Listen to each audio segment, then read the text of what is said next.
Hey, folks, you're listening to the Wrecking Crew Comedy Podcast, and I'm Vito of T.W.C.C.P and today, Halloween's coming up. Ben, when is Halloween coming? About a week, give or take. Yeah, about a week. So, and we've got, a Halloween show and all that crazy, scary shit, and I thought, why not get Ben Radford, you know? And actually, I wanted somebody bigger, but we couldn't, so we got Ben. And It happens all the time, man. Don't worry about it. it sucks. I was available. What can I say? It sucks. I literally just called him up, and he goes, "You called." Um, I appreciate it. And Ben is, of course, people that don't know Mr. Radford. He is the deputy editor at Skeptical Inquirer, Science Magazine.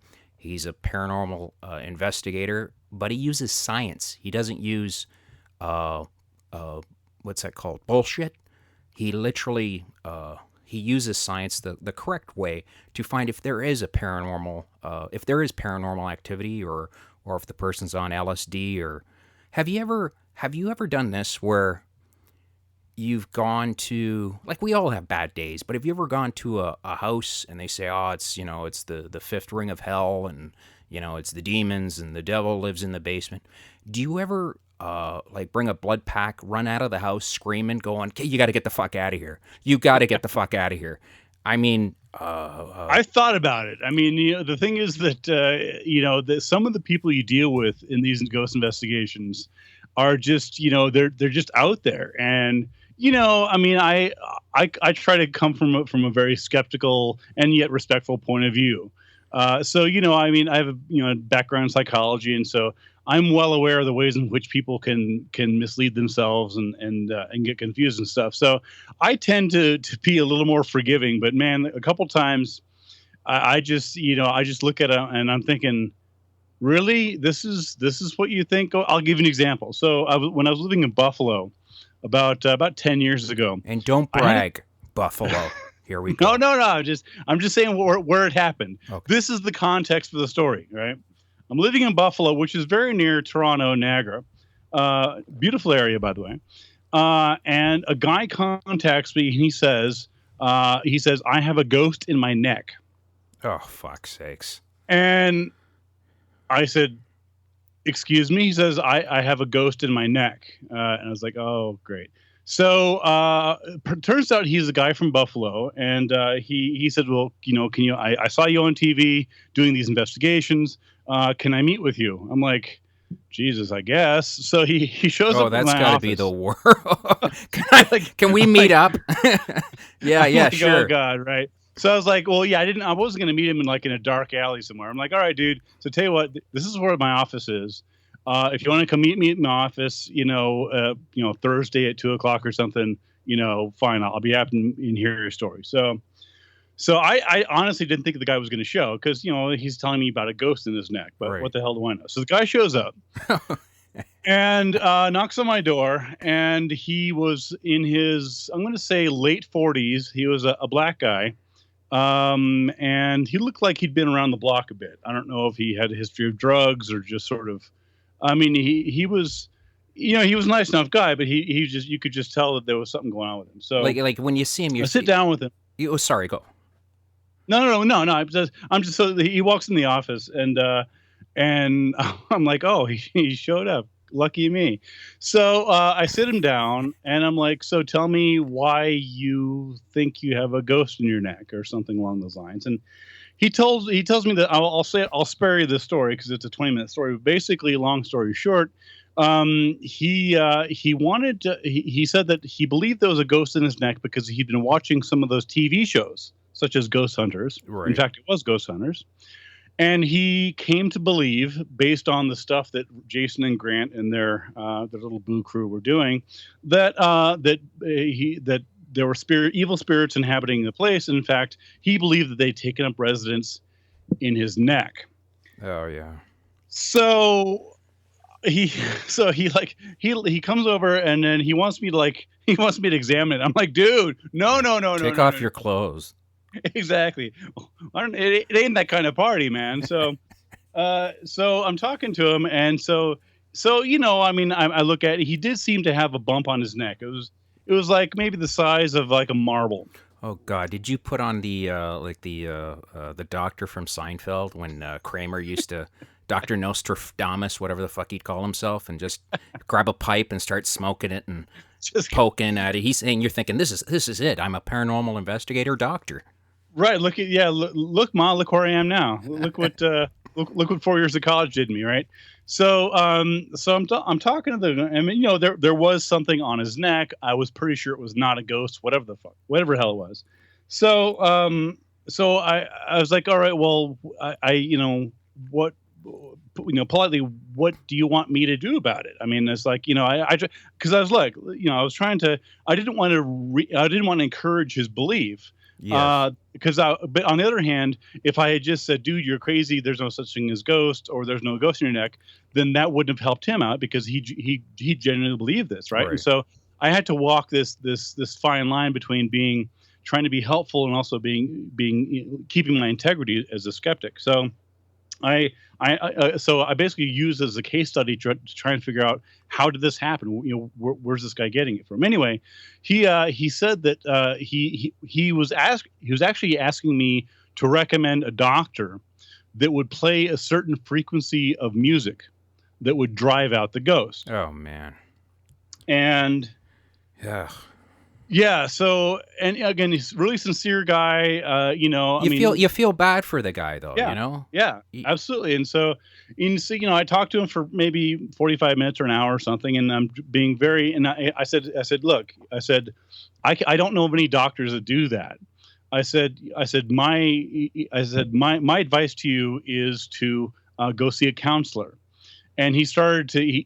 I could see where like immediately he was getting defensive, right? I could see in his eyes like, "Oh, you think I'm crazy?" I said, "No, no, no." I said, "I'm not saying you're crazy. I'm not saying there is or isn't a ghost in your neck. What I'm saying is whether there is or isn't, and I mean there clearly wasn't. But again, if I was that obvious, then he wouldn't have listened to what I was saying. Right. So I said, look, I said, if there isn't, I said, first of all, a counselor may be able to help you locate somebody who can help you. I said, but second of all, this is clearly an emotional issue for you. And when that ghost leaves your neck, if there is a ghost, and I kept it open, I said, you're going to need to deal with that because you've been dealing with this ghost in your neck for, I think he said like 9 months or a year or something. So I couched it in a way where I said, I'm not saying there is or isn't a ghost in your neck. That's you need to sort of decide that for yourself. But either way, you should see a counselor about this because it's going to help you. And so that way, I handled it as best as I could. So well, that's yeah, but that's the.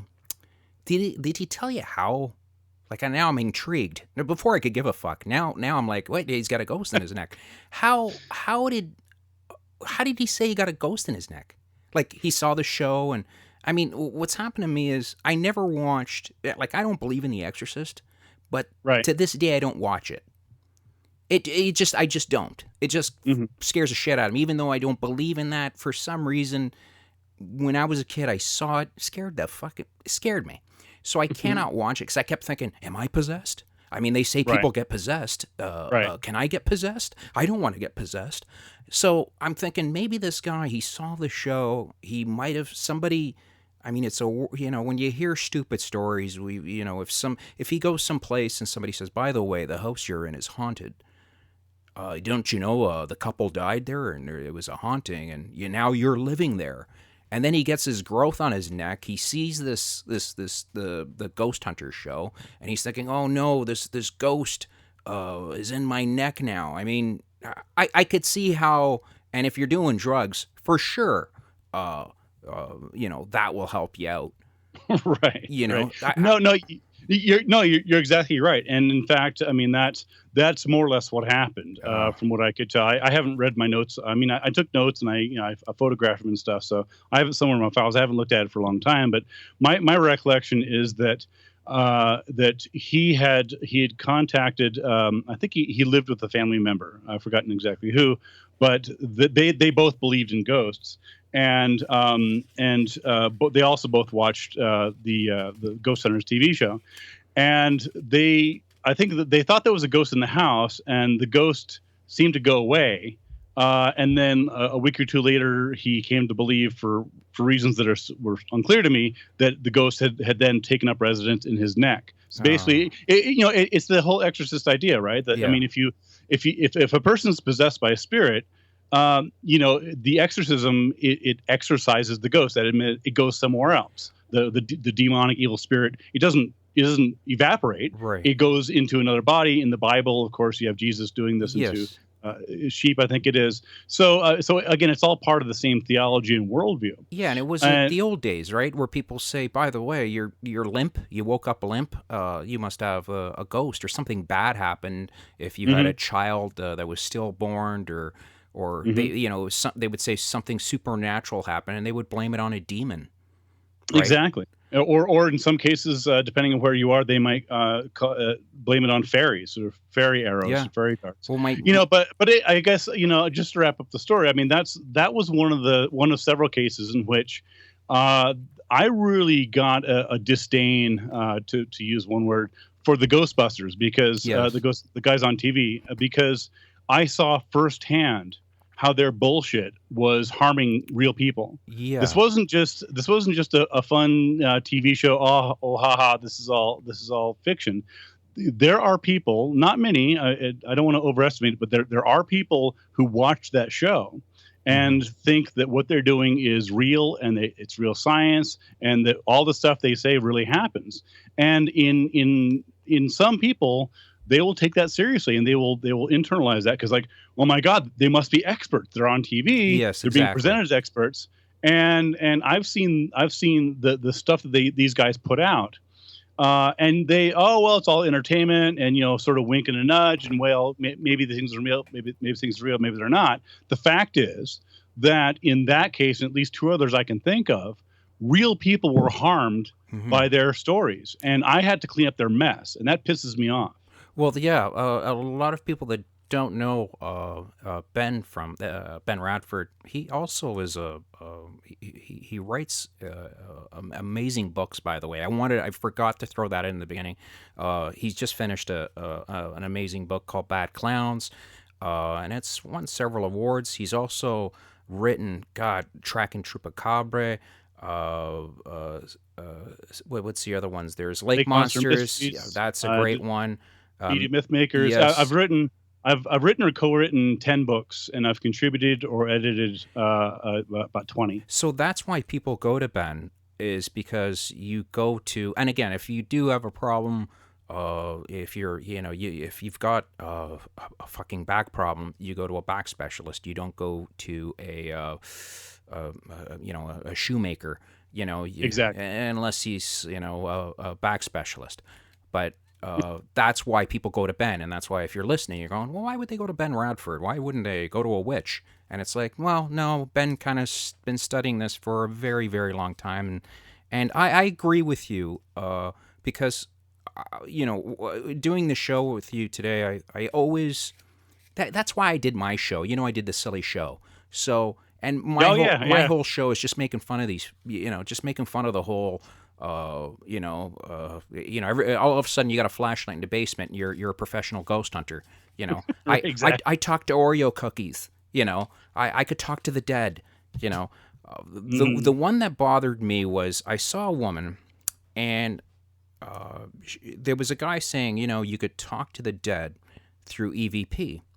And this poor woman lost her son. She was a beautiful girl. She was she had a young boy, and I believe when he was 16, he went to Mexico and he died, and on a vacation. And she talks, she thinks EVPs work, and for the birthday, she played an EVP to show that, Oh god. yeah, and it said, she's like, can't you hear it? It says, I love you. And all you hear is, oh, you know, Mhm. and I think, people are like, oh, that's great. She's in contact with her dead son. Hey, that is the fucking worst thing. Mhm. Losing a child. I mean, I can't think of a worse hell than that. Okay. But to think that you're talking to your son because of these shows that say, EVPs, you can, You could talk to the dead. It's easy. It's so easy. You just, Hmm. you tape recorder, you walk around, you say, "Is anyone here?" And then, and I've done it, and there is nothing. Hmm. Okay, No, you're exactly right. I mean, that in my damages her. I think in the long run, that will damage this woman. well, there's two things. One is that, in fact, I mean, in my, I'm actually trying to finish my next book, which is going to be on ghost investigation specifically, and I have an entire chapter on EVP. I mean, What's I it wrote. called? The working title is Scientific Ghost Investigation. I've come up with that's great. I'm coming up with a title for my book. It's called Vito D'Amico, Where Dreams Go to Die. There you go. It's a happy book. It's a true It'll, it'll story. have it'll have a big smile. People read it. Well, Go on. no, I mean, here's the thing. I mean, you're exactly right about the EVPs and the fact that almost invariably they are non-responsive, or it's just sort of like, is someone here, and then you hear a knock. Well, what the hell does that mean? And here's the thing is that because I can hear people, and I've heard people say this, and I'm sure you have too, where what's the harm, right? this Yes. this lady, she's comforted by thinking that her dead son is talking to her through this broken radio or this static, whatever else. What does it matter? Well, there's a couple answers to that. One of them is that truth matters. Mm-hmm. Truth really does matter. What is true matters to people, and it should matter. And another thing is, of course, that what she's doing is she's basically imposing her own wishes and beliefs on random sounds, and there she's getting whatever she wants about it. But let's say, so today, let's say that today she's hearing these EPs. Oh, it says "I love you." What if the next time she's depressed in a bad frame of mind and she thinks it says "I hate you"? Right. Yes. And all of a sudden she's like, "Oh my God." And she doesn't realize that that's her own mind. That's her own interpretation. That's not some external disembodied spirit communicating with her. It's all in her head. And because it's all in your head, there's, you can go anywhere with it. And, one day she could be thinking that Satan is talking to her through her dead son. And you're Yeah. going down the path of thinking there's a ghost in your neck. And I mean, that's there are real dangers here. Yeah, that's where when it turns. That's when it turns into the. Then, if you were to ask this woman, "Is your son passed?" She would say, "No. I see him all the time. I talk to him Right. all the time." And I think that is just so horrible to think that. I mean, we all, of course, you'd want him to be with you all the time, but it's not reality. And the people that. Well, and also, think. I was gonna say. I mean, think about the people who are trying to get over it, right? I mean, Mhm. it extends, to. I mean, look, everybody grieves in their own way, but it seems to me that in many cases, believing that your dead son or father, whoever else is still communicating with you, just draws out the grief. Mhm. Because you're never really over it, because you're expecting to hear new "I love yous" and information from them, next month. I just don't think it's healthy. And I think that's where the parasites, and why I mean parasites, I mean where you get, uh, psychics that say they could speak to the dead, will come, charge large amounts of money to just keep going. It's like a business all of a sudden. Well, I'll be here next week to contact your son. By the way, you're cursed. Right. But I just read a story where, and it's Ben. It blows your mind. You just sit there and go, how are you this stupid? This man blew in one session 80 grand. He paid this psychic to get rid of. He believed the house was possessed. And every day something else was getting possessed in the house, and he just got divorced, and he had money, and I guarantee you he invited this charlatan into the house. The person saw this person's got a bit of money, and he's got extra cash laying around, and I could milk this guy. He believes that he is cursed, and I'll lift the curse. I'll walk around the house 3 times with feathers or whatever they do. And Right. it blew Ben. He ended up $250,000 in the hole. Like Yeah. it's absolutely.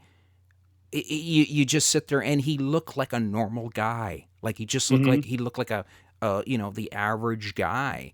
And you're And they do, and this is, I mean, that's you know, I'm glad you brought that up, because that's exactly an important point. Is that all of us like to say, well, I'm too smart for that.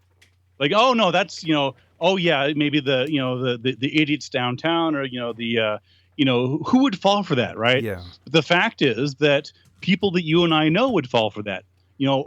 Some of our friends and relatives might fall for that. yeah, Hopefully, if you're a hardened skeptic and you're familiar with some of the techniques that they use, you wouldn't. But the fact is that when you're vulnerable, when you're desperate for information about your dead loved one or something else, we can all be vulnerable to that. hmm, And especially when what a lot of these psychics do is they play on your fears, right? They play on your fears of being lonely. They play on your fears of dying alone, of being destitute, of having cancer and horrible things like that. And they prey on those fears. And yeah. any one of us could end up in a similar situation. So that's and that also ties back in with some of the EVP stuff, is in terms of who listens and why. Some of it is just sort of ghost hunters wanting a good time, but a lot of times it's desperate people. It's people who are desperate to hear their dead loved one's voice one more time. And those are not people that you should be messing with. These are not people that should be manipulated. Well, and I also think that's a disgusting thing to do to somebody. If you do have a loved one and they're, ill, your last memory should be the time you spent with that person, not having some imbecile tell you, oh, granny or mummy or daddy or whoever is standing right behind you and they're telling you they love you. That should not be your last memory of that person, having some tool telling Right. you that, oh, they're right there. They're telling you, by the way, they love you. Yeah, of course. Yeah, like to me, you're just distorting that person. Where I talked to a girl about it, and she was a really nice girl, but the problem is she's very. It's like if we get into an argument, Ben, and I go, Ben, the fire hydrant is yellow and it's red.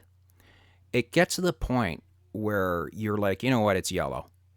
Right. Because you're just tired of dealing with me. You're just like, Right. it's just, and she's Or been whatever. Sure. she's been run down so much, so she believes this stuff, and she went and saw that Caputo. Oh God. Yeah, she blew like $100, and I'm like, sweetie, why would you? Her sister and her friends went, and they all Hmm. thought, oh, what a wonderful, oh, what a saint. Oh, she's an Hmm. angel. And I'm thinking, God, if there ever was Lucifer, it's right there, guys. Are you kidding me? You Hmm. guys literally believe that this woman talks to the dead? And yes, they totally believed it. And did they tell you where mom hid the gold? I mean, like, Right. did they tell? Right. Why is it always mommy Anything loves you? useful? Yeah, anything useful. Like, remember we lost the file that we needed. We were going to lose the house. Right. We Where's Grandpa's will? yes, What the hell? yes, exactly. Where are these something important? Something important. Not I love you. Is there something to do with water? Is there something to do Sure. with I'm getting water? like a number, Yes, like a. it's I don't like is it like a I don't know, is it like a male, like smaller male, taller male, Taller. taller, Is fatter, there like a J or an H a or a wider? V I'm getting it over here. It's or over a here. D? It's like a burning Is there like any number like tall or chlamydia. Has short? anybody got chlamydia? Does Is anybody it want chlamydia? light or dark? I don't Jesus know. Christ. You just sit there and just want to like crack your head going, Ben, if I was a crooked bastard, which I kind of am, but if I was full force crooked, I would be a multimillionaire right now. I would I be. know. Honest to God, I'd be this guy that I could talk. I'd wear a muumuu, whatever you want me to do. If you're gonna You know, throw in a me, moo. if you throw me stupid money to tell you ridiculous things, and you think I've got some type of divine power, that's why I can't stand like that Chip Coffee guy. Hmm. I can't. Oh, he's a piece of work. I can't take him, Ben. I can't take him. He Yeah. tells a kid. I saw one show, and Catherine, my wife, leaves the room, and she tells me, "Why do I watch this?" Because I get angry, and Hmm. she tells this boy I'm sorry, Chip Coffee. She. Why would Chip Coffee be a girl? Um, Chip Coffee tells this little boy that, you know what, you're just seeing dead people. You have the gift. So now this, like, he's messing with this little boy's head, Hmm. and I'm like, no, don't tell the kid. What do you want him to get beat up at school? Some more? Like, don't tell him stupid shit like that. Like, Right. what do you want him to be? Some goth kid, like walking around like a mental case? No, Hmm. don't tell him stupid stuff like that. No, you have a gift. You have a gift. And, No, and oh, it's sick, Ben. it's horrific, and and I've seen that over and over again. A couple of years ago, I was interviewed by Huffington Post for a story that came across the wires about a. It was actually in preparation for a TV show, not surprisingly, and it was two parents who had convinced their child. I forgot his age. I think it was maybe 8 or 10 or something. That the boy was possessed by the spirit of a dead Marine. Mm-hmm. And it was this whole thing about, oh my god, it's so crazy, and that like he was allegedly remembering and making comments that could be interpreted as being from this dead Marine. Mm-hmm. And this is the whole thing, and so I explained to the reporter, a guy named David Moy, who sort of does the weird news stuff for HuffPo, and I explained basically how what the situation was and why almost certainly the information that was coming from the kid was not in fact a recovered memory or anything like that. And I wrote a piece about it, and I ended it by saying, look, think of how dangerous this is. Think of how terrifying it would be to have your parents, for the sake of a TV show, tell you as a young boy, oh yeah, there's somebody else's spirit in your body. How disgusting and terrifying is that? Yeah. Yeah. It's just Yeah. talk about therapy I'm bills. sorry. That's a form of abuse. It is. It absolutely is. And it's just I think my guess is the parents probably believed it, probably due in part to people like Chip Coffey and these others. So I think that it was unintentional. But geez, how about talk to a psychologist? Talk to a skeptic. We can explain this stuff. Don't go putting this weird shit in your kid's head that he's possessed by a dead Marine. Yeah. Yeah. What the hell is this? Yeah, God, you don't even need that. Talk to a couple buddies with some beers, and about the eighth beer, they'll just sit there and go, "Are you fucked in the head?" like They'll really? just go like, "Are you being serious? Are you being serious? You think that there's a dead Marine in your son's body? Are you like?" Yeah, there was this. There's another show that I listen to, and they actually do a great job. They're called. They're out in Australia, Naked Zombie Radio, and they Hmm. just did a story today about Lorraine. Remember Lorraine? What was her name? The one, Lorraine Buffett. Warren? Lorraine Warren. That little thing. Yes. Yes, Lorraine Warren. Yes, yes. She is. Everything is. Like I'm amazed. Everything is not demonic. She's like the Bigfoot people. Like what's his name? Moneymaker. Moneymaker. Moneymaker. I got stories about Moneymaker, Oh yeah, man. he's like. I love it when he shows up somewhere. Somebody just coughs and he goes, "That was a. By the way, that was a Sasquatch. That was a Sasquatch that happened." Just so you know. Just so you know. So I'm the expert. Lorraine believes that there's a demon in like every cup of coffee. Oh yeah. And she's actually it showed. Brad, who does the show, he did some investigating. He found out that she embellished a lot of the shit. She made things happen for a reason. If people ever get the chance, watch the Amityville. Watch the real Amityville, and then watch the documentary about the Amityville, Hmm. and the people that they're like the neighbor would sit there and go, yeah, there's nothing in the house, there's just, I'm sorry, there's no the cat, the supposedly pig that with the red eyes that the kid was Right. seeing is actually the next door neighbor's cat. you know yeah, Ben, it was absolutely, and everything was fabricated. Everybody agreed to, this is what we're going to do. A lawyer actually got into it and said, you've heard the story where we're going to say that there was a poltergeist and these Oh yeah. demons and blah blah blah, and they wrote this book and they made a lot of money. I get that. But then you get people, and I get in these arguments with people that say the dumbest thing. about, dude, ghosts are real. They're 100% real. Like, psychics are real. Like, I'm a psychic myself. Hmm. And I'm like, okay, well, fuck off. I don't, like, you're a dingbat. I'm a Then you know what I'm psychic. thinking about you, don't you? Yeah, if you knew what I was gonna say, why are you bothering me? Right. It's like, I'm a psychic. And I always do this. Oh, so you're psychic? Yes, I help people. Do you charge them money? Yes. Well, you're not helping. Like, I understand everybody's got to make a living, but dude, give me a break. You're charging them money for what exactly?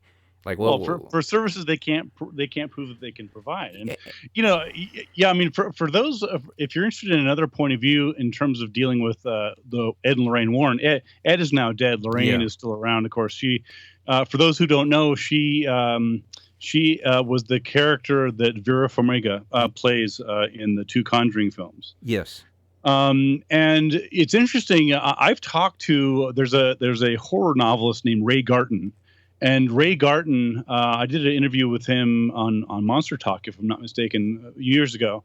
And Garton dealt firsthand with Ed and Lorraine Warren, and he says flat out, he says, basically they told me to embellish. Basically, they, what happened was that the Warrens invited, not invited, but asked Garton to basically write a book because, of course, he was then and still is now a horror fiction writer, and they figure, well, who better to do this than yes, the guy who writes horror fiction? They brought him in and asked him to interview the family and write about the so-called true story of what was going on.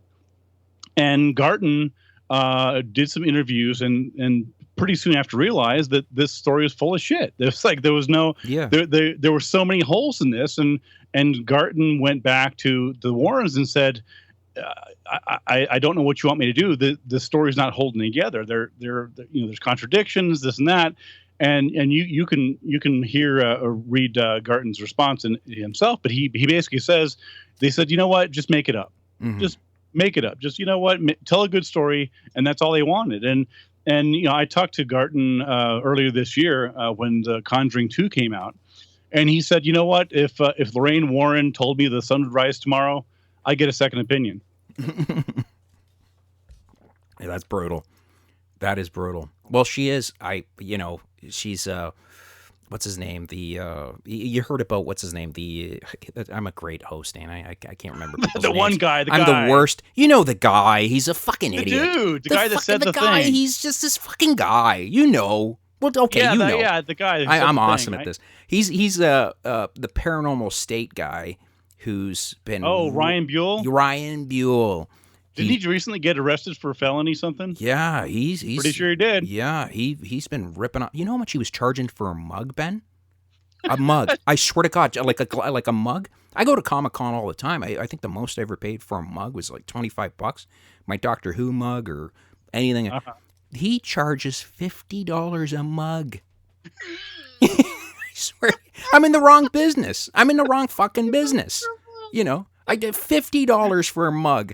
And Was it signed by his parole no, officer? it's not signed or anything. It's just a mug. You get a fucking mug, And I know I know so many guys in the business, and they're like, a mug actually, like it's what Mark does for a living. He does shirts and mugs and Right. whatever you want. If you want bad clowns written on a mug, he'll do that for you because he'll purchase the mugs. I think they pay like $3, Right. and then to you it's $5. But then you will sell it for $20, right? Right. Mark it up. There you Yeah, go. mark it up. But that's just what people. $50. I'm like, what's it? I heard that. I mean, I don't want to get into what but I heard what I read was that there was all sorts of stuff like people were accusing him of ripping them off and Yeah. not showing up for gigs. And at one point, and again, I'm not. This is just what I heard. Look it up yourself. But I heard he was actually claiming that he had cancer Oh, yes, or some that's disease true. or something. Yeah, yeah, Wow.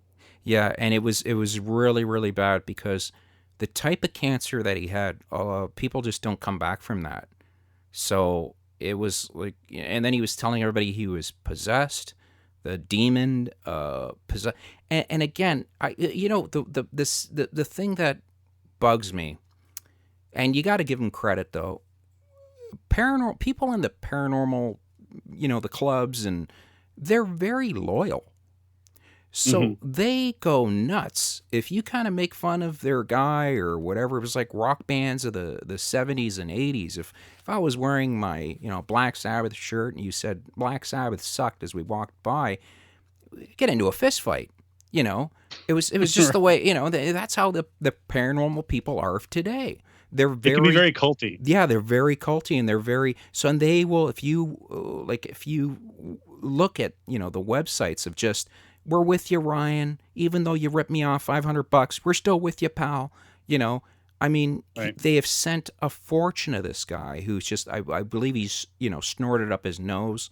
Uh, Again, I don't want to say stuff that it's not 100% sure, but the stories that are out there is this guy is just ripping people off left and right. He's even Paul Chip Coffee. Sorry, Paul Coffee. Chip Coffee even wants nothing to do with him. You know, And, and and Chip when Chip Coffee doesn't yeah, want anything to do when, with you, yeah. wow, When Chip, you're when at the Chip bottom of the yeah, barrel, man. when Chip Coffee goes, feet don't fail me now, and just he's gone. That means I have a problem with his integrity. yeah, Whoa, that's like Ryan, you're lying. Ryan, $50 a mug. It's a little crazy. my With name's Coffee and I yeah, know this. we'll put coffee on the mugs and then we'll sell them for $35. 50. Are you out of your fucking mind? That's crazy. That's just cuckoo. Hey, man, lawyers aren't cheap, man. Lawyers aren't cheap. I don't know, but it was like something like 80. It was like 80 grand was supposed to go to a venue, and I guess people that work on the show were saying he did not get any rooms for them. There was nothing like if we got to go do a venue, we got to go do something. Yeah. Where's my Vito? Where am I staying? Don't worry, I'll get it to you next week, dude. We're leaving next week. Where are we? Like, what's going on? Do we have rides? Whatever. We'll sort it out later. Yeah, don't worry, dude. You've made 80 grand. People have spent 80 grand on this venue. Oh, okay. Yeah, don't worry. You'll get everything. It's weird, like just completely weird. So, people get all, they're like, hey, he's our guy, and whatever. If you want that, great. I was never a fan of the show because I always thought, I don't know, something's weird about the guy, and it has nothing to do. People are gonna go, "Oh, you're homophobic." I had no idea the guy was gay. I had absolutely no idea that, and you see, Couldn't care less, really. yeah, I couldn't care less. But now and then you could tell, and on a couple of shows, who do you see? Elaine Warren on the show because he wants, I'm sure she's like, hey, if you want me on the show, it's gonna cost a bit of coin. No problem. I'm sure. And I get it. I get that it's a business, but when you start screwing, here's the difference. This isn't like a show like Sanford and Son, or I fucking name a show from the 70s. This is Of all the shows Vito comes up with, Sanford and Son. This is how about this hour is 22 minutes? Let's go. Yeah, no, I call it this hour has too many minutes. That fucking show.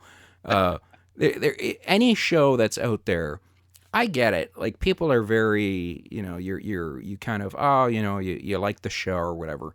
But when it has to do with the paranormal death, people believe the shit. When they do amazing shows like A Haunting, they're great shows. They'll have a person picked up and thrown up against a wall, and you just sit there and go, "Holy shit, that is creepy." But that's not reality. Okay. And I get it. It scares you. And then when you have these guys that you think, oh, they're kind of, that's kind of cool that they're going out there to look for the paranormal and help people with paranormal problems. And you start thinking highly of the person. You start thinking, well, they're doing a great thing. They're out there helping people. And I don't see that. I don't see that helping people. I see that kind of, if they just put down, this is just entertainment purposes, that is great. But when they put down true story, this is what really happened, and they have some girl running across the ceiling with her head spinning. It's just, to me, I just think, oh, that's fucking, come on, guys. You're going a little too, I know you got to embellish, Like you were just saying, The Conjuring. There were shows where you grow. There was a show where if the guy a noise, something happened. That was the whole movie. Something creepy happened. Now they got like the house falling apart, imploding, fucking doves flying into the windows. Nobody sees Yeah. this. Like you can't call the local police. Right. It's Right. like let's hold her down and we'll do prayers. I would call the Pope and say, get your fucking fat ass over here. Like this is insane. I got the devil right here. Right. Okay. Yeah, come on over. Yeah. I Like got him right here. He's yeah. taken care of. And then why is it? And and this is something where you do the science behind it. Why is it that whenever there is, I mean, we've landed a vehicle on Mars to take pictures. They're crystal clear. These pictures are wonderful. We're talking they're off this planet. They're wonderful pictures of 6 miles into the depths of the ocean. Wonderful pictures. We see these amazing new specimens, but yet we can't get a ghost. We can't get a Bigfoot. We can't get a Loch Ness monster. We have sound equipment. They have this new FLIR camera that the military uses.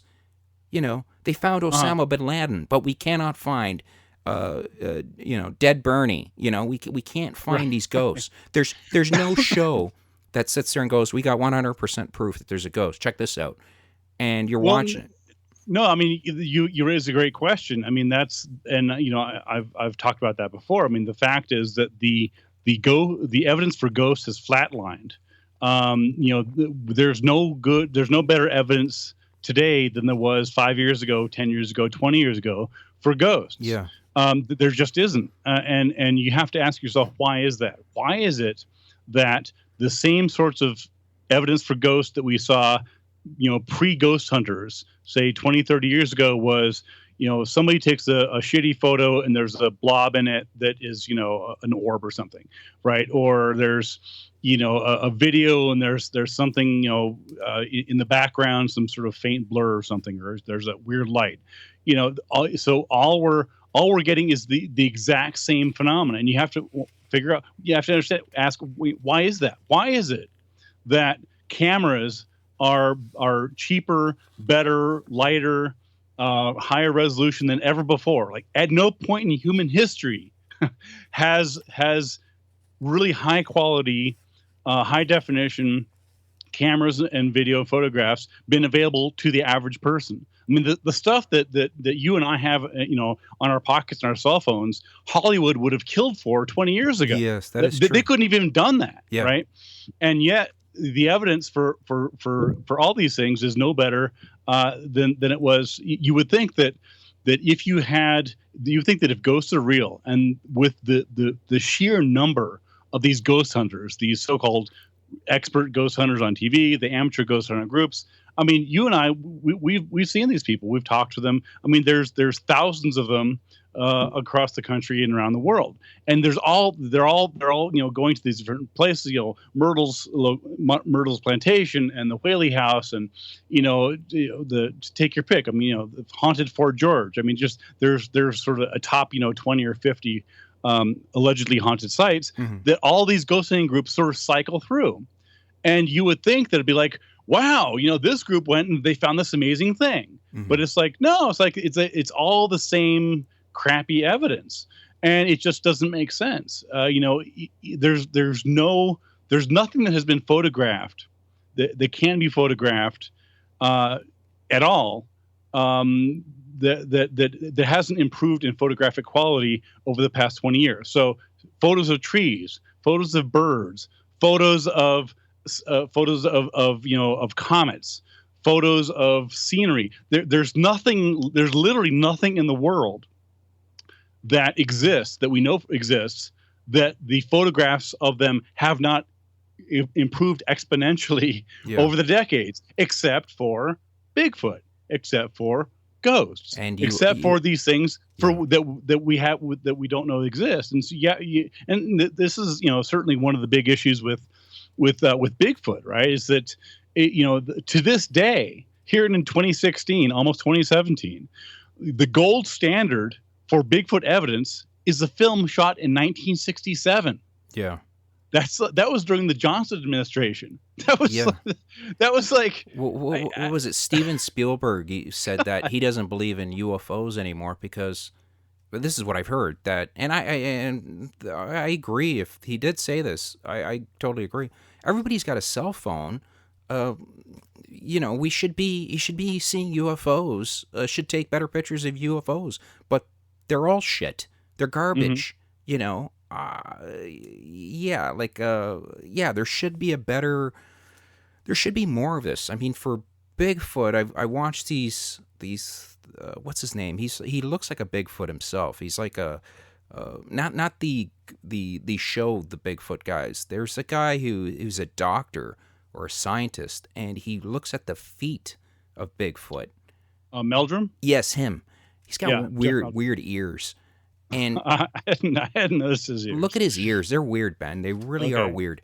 And he's look always, like he's like, hey, it's kind of weird that there's these feet, and I'm thinking, uh, you know, I need more than that. I'm sorry, because when you show me these pads, he's like, see, the arches are different, and it's like, And fuck, you're like, "Shit, I can't get past your ears, dude." yeah, I'm like, I'm stunned. I'm like, how do you not get bothered at the mall? You know, like, like I don't get why people believe. And he's got a whole drawer of these feet, and I'm thinking, that's your career. Like, this is Well, what yeah, I mean, I've met Jeff Meldrum. I met him a couple times, you never and said he's anything actually about his ears. You I'd never. never noticed his ears. Now Yeah, they're now I'm weird now I'm looking. freaking. I'm gonna have to Google Jeff Meldrum's ears. Yeah, look at his ears. Uh, no, I mean I've met him. He's a nice guy. He invited me out to Pocatello, Idaho, to get talking to Bigfoot conference. Probably he's been 5 or so years now. And Jeff sort of inherited the mantle of top Bigfoot scientist Yeah, after Grover Krantz died. And Jeff, to be fair, to give Jeff some credit, he is one of the few actual scientists. I mean, he's yeah, a anthropologist.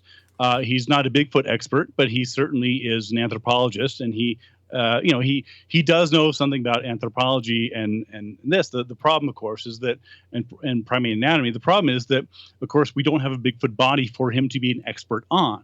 right. And so Jeff wrote a book called I think it was called Searching for Sasquatch or something. And I think three or four other writers wrote a how to put largely unflattering review of his book. He had, there was some good stuff in there, but there were several serious problems in Jeff's book, and I pointed them out to him, and I think he sort of maybe grudgingly admitted to one or two of them. But so Jeff is a curious guy. Again, I like him personally. I met him several times, and he's Oh yeah, very I do. I do. Like, um, nothing bad. It's just like no, except his ears. I mean, his that, ears, that, and he but wrote that book. Why don't glasses ever stay on my face? Um, right. And its sequel, right? But why does this pin snake fall off my eyes? But no, I mean, again, I do give him credit for making some semi legitimate attempt to bring science to it. But the problem, of course, is that it's like what do they say? In the eye of in the land of the blind, the one-eyed man is king. right. There's such a stark lack of good science in Bigfoot research generally that he's sort of like the lone voice in the wilderness, and he's surrounded by dozens and dozens of other people who frankly don't know nearly as much about science as he does, and unfortunately he has some blind spots when it comes to Bigfoot evidence. So I congratulate him on his work, and I hope that he improves the quality of Bigfoot research. Right, right. What would you say was the biggest, just the something glaring that you found glaring that he did not seem to enjoy? I'm trying to remember. I think Meldrum's book came out like 8 or 10 years ago, and it's been a long time since I looked again at my review. As I recall, one of the main problems that I had with it was that he quoted a Bigfoot expert and his data set. I've forgotten off the top of my head exactly the Bigfoot expert's name, but he had basically collected Meldrum was quoting another researcher. I don't remember if it was Bindernagel or not, but it was somebody else, and he was treating his data set as solid evidence. And when you actually look at his data set, it was very, very weak. The criteria for inclusion in this particular set of Bigfoot data was everything from a footprint to somebody said they saw something.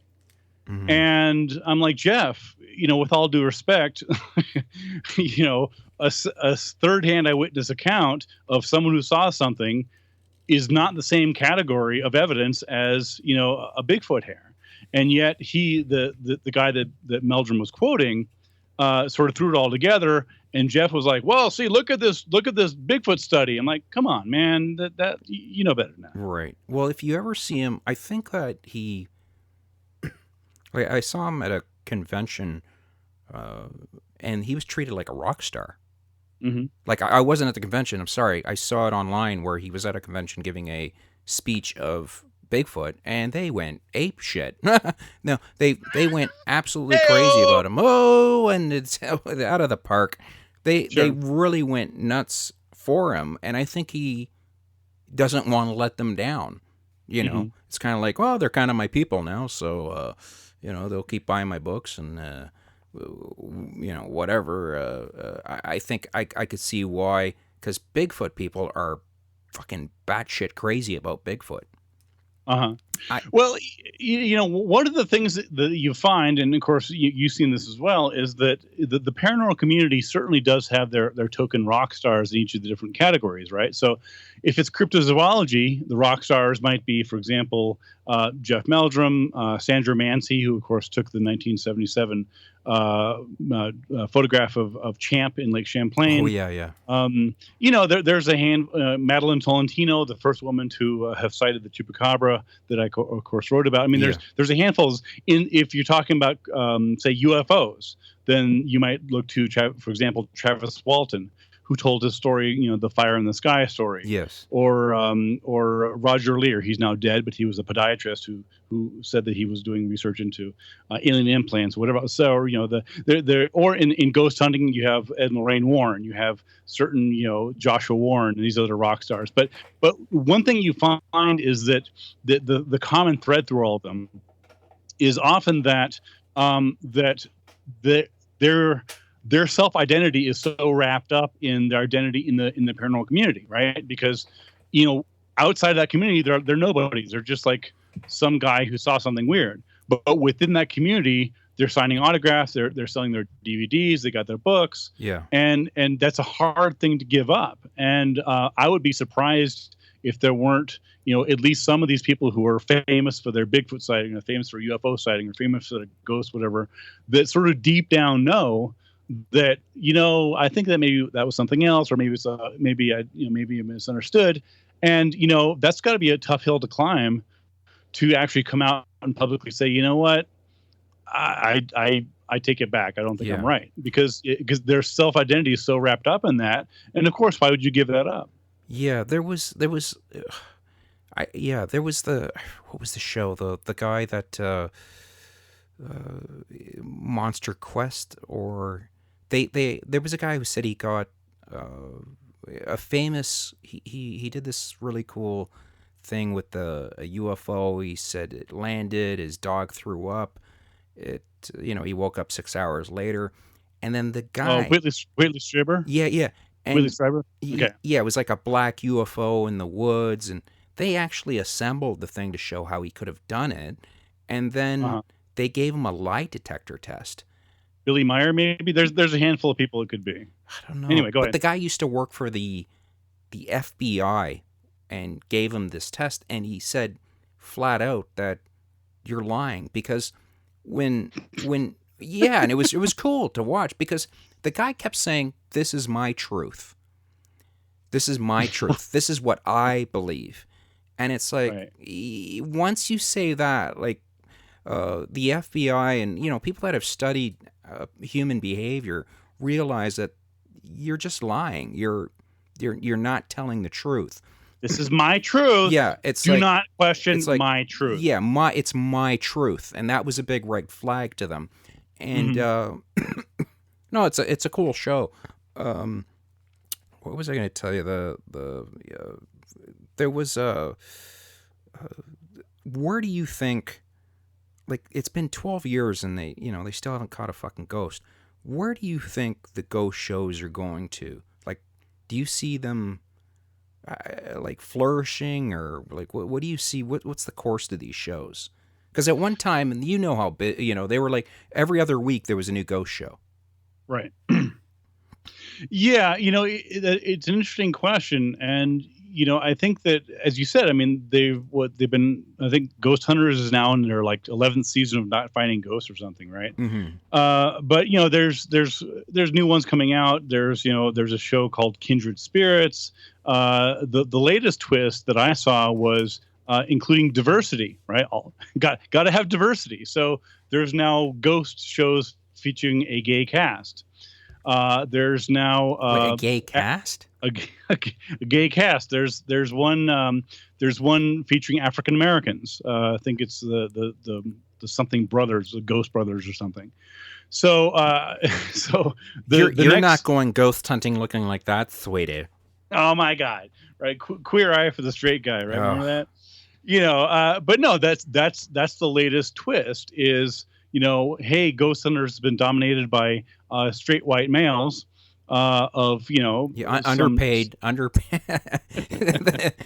only the two guys at the top get the money. The rest just live at home with their parents. That's what I've heard. Yes. Yeah.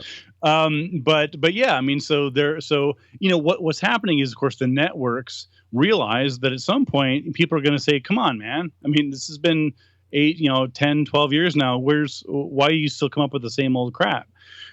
So they're trying to sort of find new, fresh angles on it. And so that leads to, again, sort of a more diverse cast. And by the way, just personally, I don't think that these folks are doing much. They're not really doing much to benefit their communities. You're not helping your communities by including the getting into the ghost hunting business. But that's just my opinion. Mm-hmm. And of course, I think that part of that is also what may be driving more of the fakery, right? I mean, in the first few years, people were like, oh, whatever, it's a weird sound, it's a light, maybe that's a ghost. But, you can only keep that up for so long. At some point, you have to escalate to keep audiences interested. Mm-hmm. And I think that has spawned, in some cases, some hoaxing. There's as you well know, there's some question about the authenticity of a jacket pull. Yes. Grant Wilson, if I'm not mistaken, was it Jason? I think it was Grant. Where he was doing this TV show, and there's one or two really good YouTube videos that sort of go over it. It's really pretty compelling if you watch it, and it's really interesting. It's really interesting how he just happens to always have one hand in one pocket, and then no matter what he's doing up until the time when all of a sudden he's pulled back by some unseen force. And it's just, I mean, I'm not going to say it's a hoax because I don't know, but I'll just say it looks a lot like one. Yes. Well, I love it that people, instead of sitting around, they'll sit there and go, wait a minute, I want to break this down. And I love it when people take it upon themselves to say, hold on here, let's break this down. Wait a minute. Yeah, wait a minute here. Hold on. Hold the phone. My God, get me that After Effects program. Where is that? Let me see if I can do this. Yeah, and they break it down and they go, look at this. And it's a great tool that I think if you went on the net, 10 years ago, none of this would be out. I mean, it was very protected, right? I mean, they would protect their stars. Where you've seen where you couldn't talk bad about your cast members or what you were doing, and now you have cast members coming out, disgruntled cast members just saying stuff like, yeah, that's bullshit, that never happened, it's all editing, it's all that was fake. It was they have another team go in there and they set everything up to make it look like it's it's a haunting, and it kind of it trickles down to everybody. And before, where you would go and we would rely on Ben to do something like, what did he write about this? A year later, a book would come out. And you would say, well, this is what happened at this haunting or whatever. Not that many people would get that, right? Because Right. I've told women, and I for some reason I got a lot of women that go, they believe in this stuff, and then I always send them to your talk that you do, and you do this wonderful talk about the paranormal, about psychics, and it's very well done, and there's a Thank reason you. why it's done that way, because it's an hour, over an hour long. People have the thought pattern of a gerbil. They think you could explain everything to them in 3 minutes. And I'm like, Hmm. if you want reality, I'm sorry, but if you really want the whole story, you got to watch the whole video. I'm sorry. You can't just, Right. it's not a 3 minute deal. People want a Happy Meal right away. They don't want to wait for the steak. They just want quick tidbits. And the Well, what? the real world is complex. The real world is complicated, and I've had people over the years. I've had probably 5 or 6 people contact me and say, "Hey, I really like what you do. I saw you on TV. I read your Mhm. book. I'd really like to learn how to do these these ghosting things, do these investigations, and I like the skepticism." And all that, and I say, well, I'm thank you. I'm glad you like my work, and I'm glad you're interested in it. And here's my scientific paranormal investigations book to sort of get you on your way. And I said, just so you understand, some of these investigations, some of them can be done, in maybe a couple hours. Some of these take days, some of these takes weeks, some of these take months. And in some cases, I've done investigations that have taken literally years. Yes, And yes. they're like, and you're like, And some of them are heartbreaking oh, too. Some of them are absolutely. There was the one where oh, where the kids locked themselves in the back of the trunk. The hmm police could have found found them. Could hmm have checked the trunk, and meanwhile these children died in the trunk. It's I'll put up the link to that if you don't mind no, too, no, that's fine. No, because it's a great and there are years you've taken years of this. Isn't just you in the basement with a flashlight. I mean, I've seen you kind of get into a verbal, not a shouting match, but it was kind of like the guy was kind of annoyed. You did a radio show, and the guy was kind of annoyed that you were a skeptic, and I'm like, he's just telling you, he's telling you what he does, pal. No, no, it's a ghost. Not the way I do it. clearly, Yeah, clearly, it's clearly, you're you know, not doing it the, right. the guy had his hair down to his fucking ass, and I'm like, yeah, all right, just get another fucking donut, uh, uh, smoke another Right. joint, whatever you need to do. But for some reason, people get annoyed because they want you to say stuff like, "It is haunted. It is. Oh, you've got to see what I found. I, Right. there If is you a if you there. if you just saw if you just saw what I saw, you would know. If you just listen to this EVP, it'll be crystal clear. Yes, and here's the thing. You're trying to help people out. You really I am. are. You're trying to get people to stop listening to nonsense. Don't waste your money on idiotic fucking people that say they could talk to the dead. Use your brains. Everybody grieves. Everybody does it their own way, but don't rely on some scam artist, and you're showing the pattern that people have fallen into for what the last couple of 100 years is the same dealio, same it always amazes me where people go, there's ghosts. How do you know there's ghosts? Well, Benny told me. You didn't know? He saw a ghost. Did you see a ghost? Yeah, he saw a ghost. I mean, Yeah. it's just, to me, it's folklore. It's here's the thing. I just did an interview and they asked, "Are there Bigfoots? Are there Loch Ness?" I believe there is a Loch Ness and a Bigfoot in your mind. If hmm there's that. When you're a kid, you always wanted a Bigfoot. You always wanted to find a Bigfoot. You always wanted to believe that there was a Loch Ness monster. You wanted to believe that there was a ghost. just because it's a cool kind of, hey, that house over there, didn't you know? It's haunted. And you would drive by with all your buddies going, holy Sure. shit. Who And doesn't love a ghost story, man? I exactly. love. Yeah. And it's just like, hey, we all have that in us. But to, go further than that and say, yes, it's, there's 100% proof. There isn't 100% proof. We haven't found. I would love there to be 100% proof. The only way we're gonna. Well, there's not even 50% proof. I mean, there's like, Yeah, there. this is the problem. Is I've gotten into debates with ghost hunters who are like, oh, you just want absolute proof. I'm like, Yeah, no, I no, do. no, no, no, no, no, no, no, no. I don't demand absolute proof. I would be happy with, say, 2/3. I'd be happy with 1/3 proof. In fact, you know what? Give me something other than, you heard something weird, and here's a a blur in a photo. Yeah. That's you're not even giving me in the ballpark. So it's not that my standards are too high. It's that you're not giving me anything. Mm-hmm. And that's where I see. I need somebody asked me. They go, they're like, how would you believe a ghost? And I would need one to just show up in front of me. And I need somebody there to verify what I'm seeing, because I could sit there and say, maybe I was on drugs or something. I hallucinated or something. I would need more proof than just scratches or something. As much as, again, I'm one of these guys that I never watch a scary movie by myself, because they still do scare the shit out of me. Right. But do I believe it? No.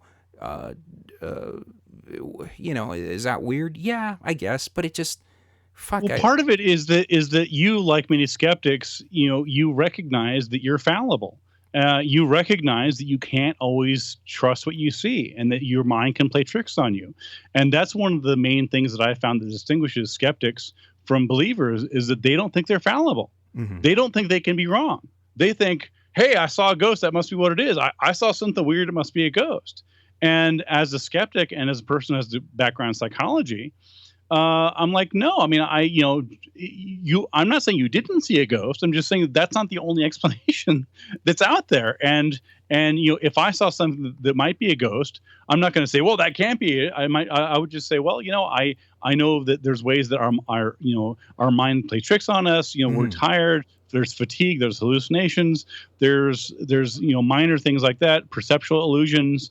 That there's other possibilities, and that I recognize that I can be wrong, and my interpretation can be wrong, as can yours. And I think that's one of the main things that just really distinguishes a true skeptic, is admitting that you can be wrong.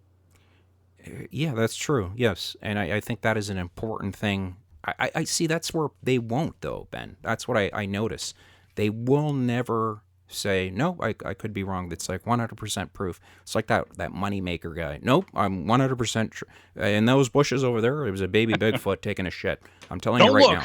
Don't look. I'm telling just you, telling it's 100% proof. That's you. Do it. you hear that? That's a baby Bigfoot shit. Moneymaker, cha-ching. Ching!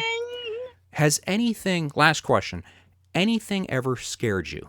Like, legitimately, besides, I was going to say something stupid and it would piss you off, but has anything ever scared the shit out of you? Well, there's sort of two answers to that question. The things that frighten me, and it's a good question, because, a lot of what I do and have done for the past 15, 18 years is investigate subjects and topics that, frankly, a lot of people are scared of. Mm-hmm. Bigfoot, lake monsters, ghosts, chupacabras, La Llorona, creepy, scary things. And the fact is that I don't really get frightened by them, because I've researched them and I have some idea of the folklore and the history and the psychology and stuff. So, if I were to see something that looked like a Bigfoot, I would run directly towards it and try to, grab it and photograph it and do whatever I could to do that. Same thing with ghosts, right? I mean, it's always funny to me when I see these ghost hunters on TV. Oh my God, what was that? What was that? Yeah. Run! It's like, no, don't run. Go towards it. Yes. Figure out what the sound is. Figure out what the light is. Photograph it if you can. Don't run away like a little a little chicken. My kid, he tells me there's a monster in the closet, and I'll go up and look in the closet and just scream, "Get the fuck out of here!" And just run for my life. And I throw a knife at him and just go, "You deal with it. You saw it. You deal with it. You know. Parenting with Vito. Yeah, parent. Yeah. Well, I mean, so honestly, those sorts of things don't scare me because I think that I'm intellectually curious to know what it is. So my curiosity is like I'm kind of scared, but I want to find out what that is because I've been Yes, researching yes, this, and yes. I mean, I'm going to go. I seriously, I'm being totally honest. I No, want to I go find out totally what agree that with you. is. I I totally don't want agree. to. I don't run away with it. I want to. I I want to go. So probably the scariest thing that I found, honestly, are the people who believe these things. yes. The guy, I mentioned at the beginning about the guy with the ghost in his neck. I mean, he didn't frighten me because he seemed harmless, but he was clearly mentally ill, and Mm-hmm. he believed it, and he had problems. I remember doing a investigation for a TV show called Mystery Quest. Yes, I remember that. And yeah, and it actually was part of the. It ended up being broadcast as like Return of the Amityville Horror or something, if I'm not Mm-hmm. mistaken. But some of the people, my fellow cast members on that shoot, they really believed that there were evil spirits and demons behind every door, sort of like you mentioned with Lorraine Warren. Right. And it was interesting and sort of scary and unsettling to me because they were doing investigations, well, so-called investigations, and they began with the rosary and holy water and protection and circles and all sort of thing that I frankly was not that impressed with. Right. But they were, I mean, they weren't just putting on a show; they really believed this, and it was interesting talking to these guys, and it was kind of unnerving, frightening. I'll just say it was kind of frightening to talk to them and realize that in their worldview Yes. there are evil and demonic entities all around us Yeah. that are that are in a constant battle for our souls and to take over our bodies and to harm us.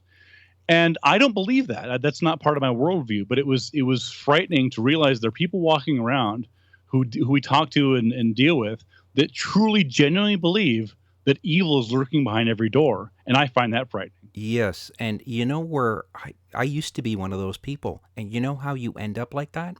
When you end up in a group, if there's 6 or 7 of you and you all believe the same thing, and they keep, telling you, Reinforcing, yeah. reinforcing. And the first time I met a skeptic, it was just my eyes just I was like, what? What do you mean there's no ghosts? And what are you talking about? Like, and they would explain it to you and say, dude, there's better evidence than that. Like, what? Like, you need better evidence. And I remember it just all of a sudden, I started looking at the people that were telling me demonic crap about how there's a ghost everywhere, and I started thinking, you guys are fucked. Like, wake up, guys. Like, just, and then I kind of felt like I'm kind of leaving the group. Just all right, time to leave here because we cannot work together. We just Right. can't because We don't share the same beliefs. exactly, like if we go to a On the house, same premises. if we go to a house and you're telling this person that it's haunted, and I think it's not, I'm going to tell the person I don't think it's haunted. I think you're just the pipes are old, or it's an old house, and you're here by yourself at night, and it's just get a dog. Sure. I mean, I don't want to reinforce somebody by telling them there's something supernatural happening to you. I think that's a wrong thing. Now, if it was something supernatural, then I would need, I would call in more people and just say, please, we got to look at this better. Maybe my eyes aren't good enough, and I'm just not smart enough for this. But this is what I've been seeing, and please help me. But if I don't see nothing there out of the ordinary, Ben, I'm not going to make up stuff that, your furnace is too loud. Like, Maybe it's a roaring demon in the basement. yeah, No, like I that's think because, that's just the wrong approach. well, it's because you have integrity. Yeah, and I know that's weird saying that I out know, loud, but it's I know. true. If my wife heard that, she'd throw up. That whole thing, about, what's weird too? I cannot stand watching a horror show, but people get freaked out when they hear what I do. I usually go to abandoned buildings, abandoned hospitals by myself and walk around. And I just do, just to see, they're like, the place is haunted. And I'll go there by myself. I don't see anything. I think buildings are cool, and I love looking at stuff like that. taking pictures of them. I never, take a picture and go, "Oh, this is a ghost." I just take a picture and go, "Look at this place. This. It's just something weird about a building with an old chair or something weird about it." And people are like, "You were there by yourself?" Yeah, there's no ghost, guys. I'm sorry. It's an old building falling apart, and it just freaks people out. But it's weird. It's weird. Mm. If people look at things, I mean, I've done this. I've told you this, Ben, where I told a guy the place is haunted, and we kind of giggle in the car, and it freaks the guy out. And the guy, Mhm. we get there, and I'm like, can you sense it? And the guy thinks, holy shit, the place is haunted. It's a brand new house. No one's died here.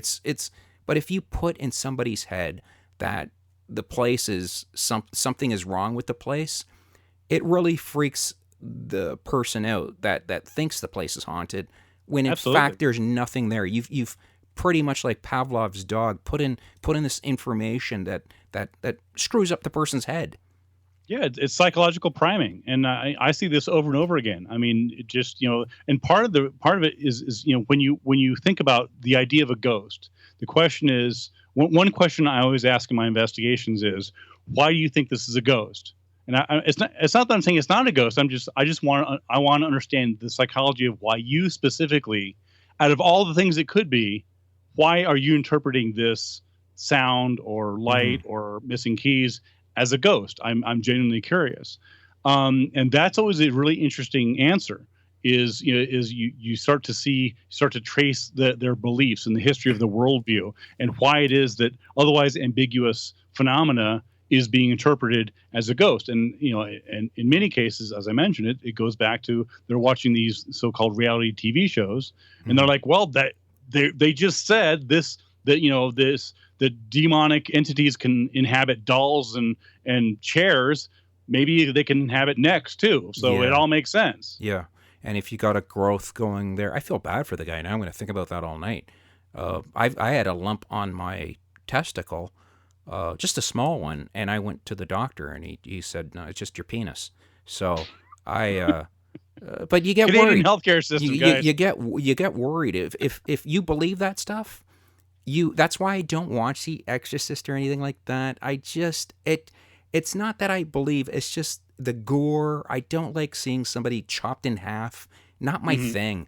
Like I've worked in a factory where I saw a guy take his fingers off.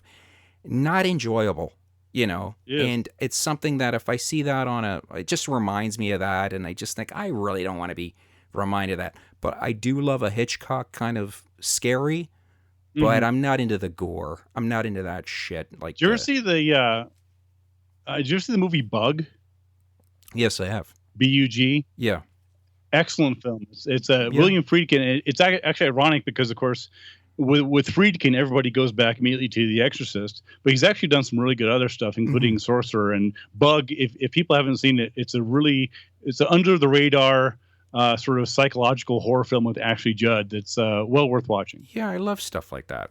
So, folks, you're listening to the Wrecking Crew Comedy Podcast. We've been talking to Mr. Benjamin Radford, who, by the way, had a birthday. Not too. I won't say how old you are, but you're looking good for your age, man. That's Thanks, man. early. One foot in the grave. That's What can that's I say? great. I mean, Well, I wish you're actually a couple of months older than me, um, which sucks because the amount of work that you've done, I feel like such a failure. Uh, Benjiver, uh, hey, Bear. Benjiver, Mr. Radford has done his latest book, Bad Clowns, is going like hotcakes, and it's a really fantastic book. Uh, like, how can people get of these books? My books are available, hopefully through independent bookstores. I always encourage people to support their local independent bookstores. If not, of course, you can go to Barnes and Noble or Amazon.com or other places online. I've written 10 books. I've contributed or edited about 20 books. On a wide variety of topics. So yeah, the most recent is Bad Clowns, and it's a look at evil, scary, and otherwise malcontented clowns from the history, looking at it from a folkloric perspective. pop culture. Like, it includes everything from John Wayne Gacy to the Joker to dip clowns, the dunk tank clowns you see in carnivals. Hmm. All sorts of incarnations of the evil clown. Why people find clowns scary. There's a chapter on clown porn, if you're into that sort of thing. So it's a fun ride. Yes, and also you did a heck of a job on tracking the chupacabra. That was really well. That was a while ago, but you actually went down there. You did a. If I don't want to give it away, because I know what that's all about, but please, it's a great read and one of my favorite covers. If people, I'll put up I'll put the picture up too. Is the mysterious New Mexico? The picture, the cover on that book is absolutely. Every time I show people, they get freaked out about it. They just like, what an amazing cover. That I love the cover of that. So and Yeah, if you want to tell you a real quick story about it, basically, I was at a horror slash paranormal conference in, I think, Lexington, Kentucky, or something, about maybe 5 or 6 years ago.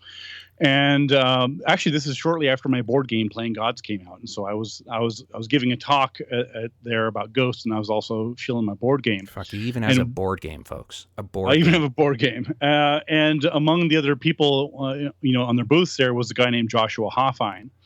And, he's a horror photographer, and I had met him and saw some of the stuff about a couple of his photos.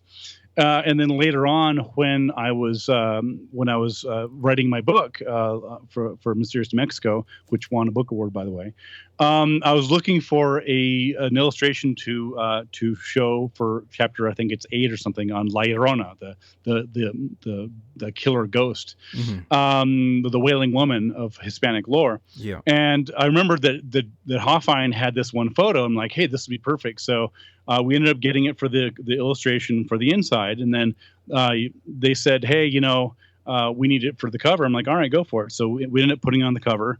And in fact, Hoffine ended up doing the cover for my most recent book, Bad Clowns, as well. Yeah, that's a cool cover too. A scary clown. Very talented and a great read. Never mind the artwork's great, but it's the meat inside that is what you'll enjoy. Folks, we've been talking to Benjamin Radford. Thank you so much, Ben. Thanks for doing this. I really appreciate the time that you take. I know people bug you all the time to do these interviews, but with Halloween coming up, I thought I needed to talk to the expert on ghosts and the paranormal. So thank you, sir. Thanks for having me on. It's always great to talk to you. Always enjoy it. Thank you. I always bug him on Facebook. I send him porn and stuff. And he's like, Vito, I'm working. Vito, man, I'm working, man. Yeah, he really, I do. And he's like, just like, honestly, why? And it just cracks me up. He's like, do something. And I'm like, this is what I do. Thank you, Ben. Have a happy Halloween and stay safe, all right? You as well. Take care. All right, folks, you've been listening to Wrecking Crew Comedy podcast. I'm Vito D'Amico. I've run out of coffee. Have a safe and happy Halloween. Be good. And if you see a ghost, punch him in the balls. Bye.